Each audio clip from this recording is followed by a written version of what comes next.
Hi, hello. Ito yung Mama Shayan. Dito po ako ngayon sa SM Bicutan. Yan o, Starbucks. Nandito yan, ah, naka-pwesto sa may SM. Yung SM ho ay may footbridge connection, bali dalawa. Yan o, ang pinaka-main SM. Yan. Yan o, ang SM Bicutan. Pinaka-main. May connection footbridge. Yan, dito po ako sa may bago akit ng footbridge dito ho. Papasok ko tayo ng SM kasi nandito ho yung grocery dito sa building na to, at doon naman ho ay mga store, department store, at saka mga iba pa. Dito ho ako kasi pupunta ko ng grocery.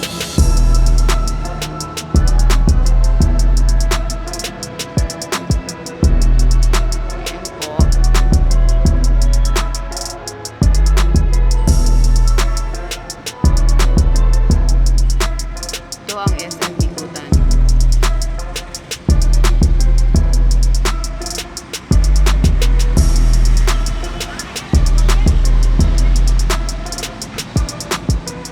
Malapit ho sa amin to kasi kami ho, parte na rin ng malapit-lapit na rin sa may Bicutan. Kaya punta ako dito. Saka hindi pa naman ngayon rush hour. Kaya okay pang, wala pang traffic. Daloy ng mga kalsada. Pasok po tayo dito. Ito.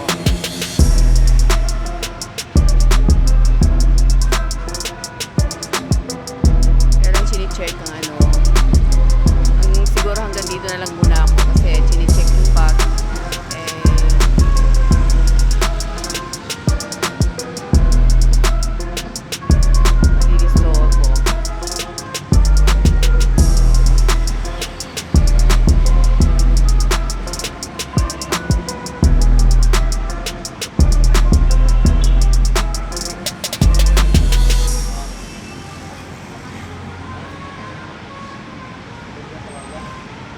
Tanyag pa, tanyag lang sir.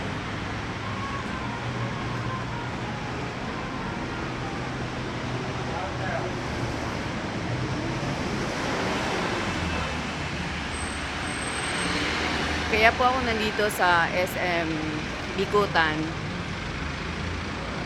Kasi po pumunta ako ng PLDT dahil magpapakabit po ako ng internet.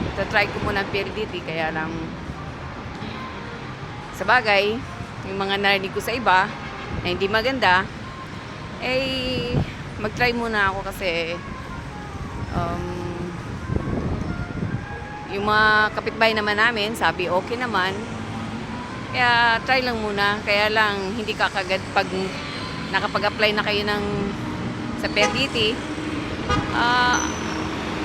Pag gusto nyo magpa-disconnect after 3 years pa, kung hindi magta-times 3 kayo. Kasi syempre ngayon po ay meron silang promo, kaya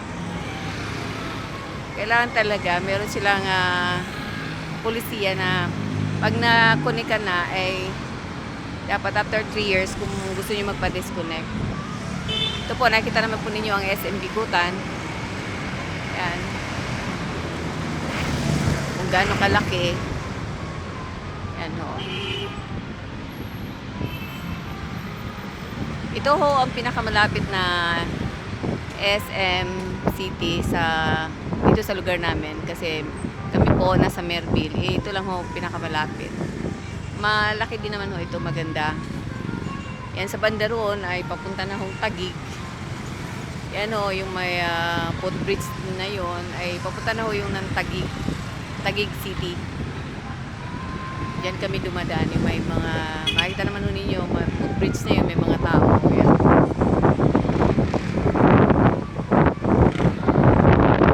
Yan dito na lang po at sana at least nagigitinan nyo ang mga iba't ibang SM na nakatayo sa iba't ibang lugar. At kasi papasok po chinecheck ko kasi nahihirapan ako mag-check ng mga gamit. Kaya dito na lang ho muna.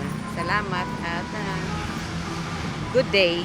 Smile lang ho kayo para masaya ang araw.